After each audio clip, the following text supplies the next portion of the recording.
Bismillahirrahmanirrahim. Assalamualaikum warahmatullahi wabarakatuh. Apa khabar murid-murid sekalian? Dan selamat pagi Ustazah ucapkan. Semoga kita masih lagi dalam keadaan sihat dan bersemangat untuk meneruskan PDPR kita pada hari ini insya-Allah. Okey, kita teruskan subjek pendidikan Islam kita pada hari ini. Hari ini kita akan fokus pada bidang akidah dalam tajuk Tuhanku Ar-Rahman Ar-Rahim. Okey, untuk objektif kita pada hari ini, yang pertama, Ustazah harap di akhir pembelajaran nanti, murid-murid dapat menyatakan pengertian Ar-Rahman dan Ar-Rahim dengan betul. Seterusnya, murid-murid dapat mengaitkan pengertian Ar-Rahman dan Ar-Rahim dalam kehidupan seharian, insya-Allah.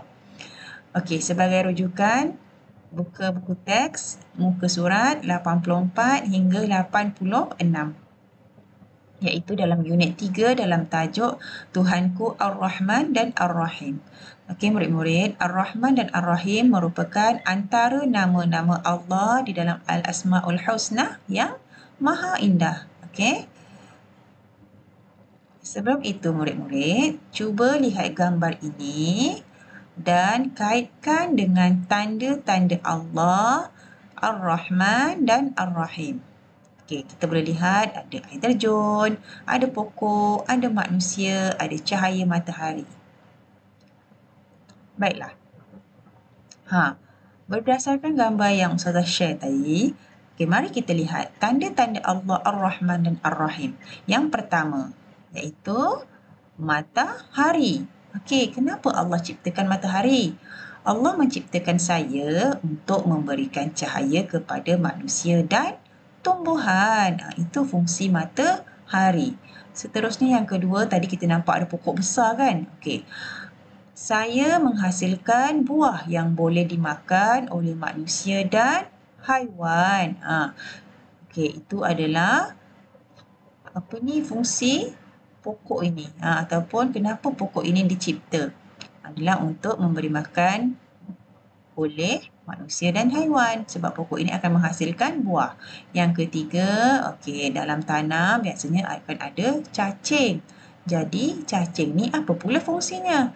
Saya cacing yang kecil dan lemah tetapi Allah tetap memberikan rezeki. Saya juga membantu menyuburkan tanah walaupun kecil tetapi manfaatnya sangatlah besar, iaitu cacing ini membantu menyuburkan tanah. Dan yang keempat, kalau kita lihat pada gambar tadi, iaitu manusia. Okey, Allah memberikan akal fikiran kepada manusia, panca indera dan menurunkan Al-Quran sebagai panduan hidup kepada manusia. Jadi, semua ini adalah ciptaan Allah yang mana semuanya mempunyai kelebihan dan manfaat kepada makhluk-makhluk lain. Itulah tanda-tanda Allah bersifat Ar-Rahman dan Ar-Rahim.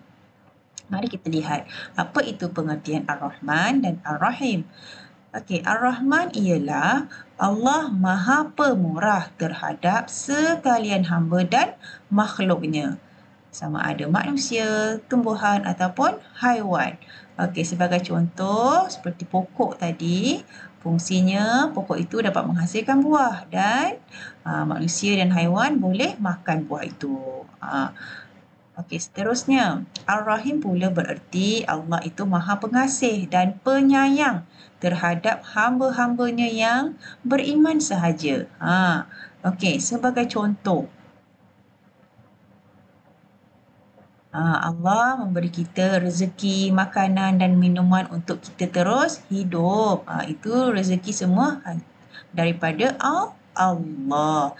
Okey, seterusnya contoh yang kedua, Allah memberi kita nikmat kesihatan supaya kita terus kekal sihat bertenaga untuk kita beribadah kepada Allah. Itulah pengertian Ar-Rahman dan Ar-Rahim. Ar-Rahman bermaksud Maha Pemurah dan Ar-Rahim itu bermaksud pengasih dan penyayang kepada hambanya yang beriman. Jadi kita lihat apa hukum kita mempercayai nama Allah Ar-Rahman dan Ar-Rahim. Kita wajib beriman dengan nama Allah Ar-Rahman Ar-Rahim. Apa dalilnya?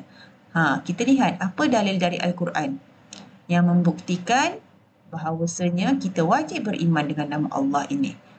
Murid-murid biasa baca, iaitu surah Al-Fatihah ayat yang pertama.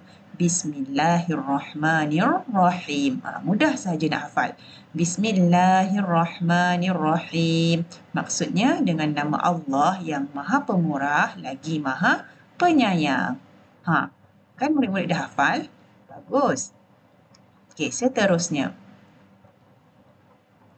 Okey, cuba perhatikan dan fahami gambar di bawah. Okey, gambar.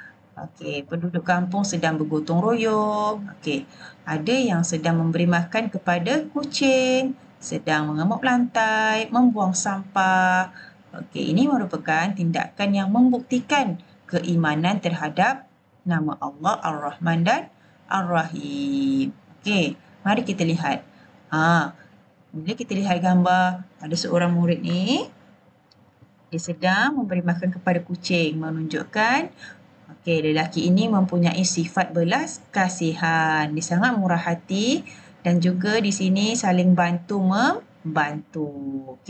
Seterusnya kita lihat apa lagi tindakan ini yang membuktikan keimanan terhadap Ar-Rahman dan Ar-Rahim. Menjaga hubungan baik sesama manusia, sayang menyayangi, juga menjauhi pergaduhan. Dalam gambar ni kita tak ada nampak kan yang sedang bergaduh. Masing-masing sedang bergotong royong. Saling tolong menolong.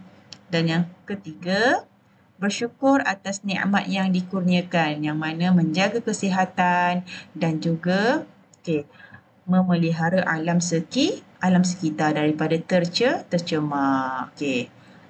Itulah tindakan-tindakan yang membuktikan keimanan kita terhadap Ar-Rahman dan Ar-Rahim. Maha Pemurah dan Allah itu Maha Penyayang. Jadi sebagai kesimpulannya, kita wajib beriman kepada nama Allah Ar-Rahman dan Ar-Rahim. Bagaimana? Dengan bersyukur atas nikmat yang dikurniakan Allah kepada kita. Okey, untuk tugasan pada hari ini, murid-murid buka buku aktiviti muka surat 97 hingga 99.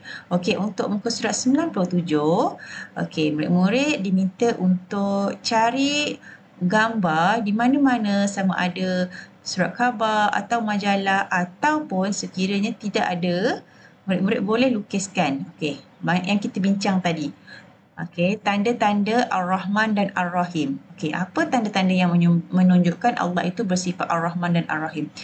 Ini sebagai contoh, Ustazah nak letak gambar pokok, gambar makanan, gambar buah apple dan juga gambar ibu bapa. Ini semua salah satu contoh tanda-tanda Allah itu bersifat Ar-Rahman dan Ar-Rahim. Macam yang kita bincang tadi, pokok menghasilkan buah untuk kita makan. Makanan ini semua dari rezeki Allah. Apple juga salah satu makanan dan ibu bapa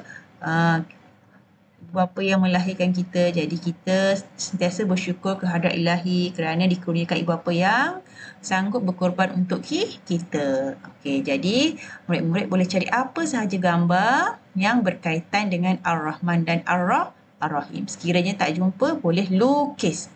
Lukis macam mana pun tak kisah. Boleh rujuk buku teks muka surat 84 tadi. Seterusnya muka surat 98. Ini mudah saja, erti Ar-Rahman dan erti Ar-Rahim. Pilih yang atas ni. Yang mana Ar-Rahman, yang mana Ar-Rahim. Tadi Ustazah dah sebutkan Ar-Rahman itu Maha Pemurah. Yang mana pemurah? Masuk kat sini. Ar-Rahim itu Maha Pengasih. Seterusnya, hukum beriman dengan Ar-Rahman dan Ar-Rahim. Kat mana jawapannya? Apa hukum beriman dengan Ar-Rahman Ar-Rahim? Dan seterusnya muka surat 99, pilih tindakan yang akan kamu lakukan. Contoh. Gambar ni ada menunjukkan contoh. Nampak? Ada seorang ibu mendukung anaknya yang nampak sangat sedih. Apa tindakan kita kalau kita nampak ibu dan anak yang duduk di tepi jalan ini? Sebagai contoh, memberikan derma dan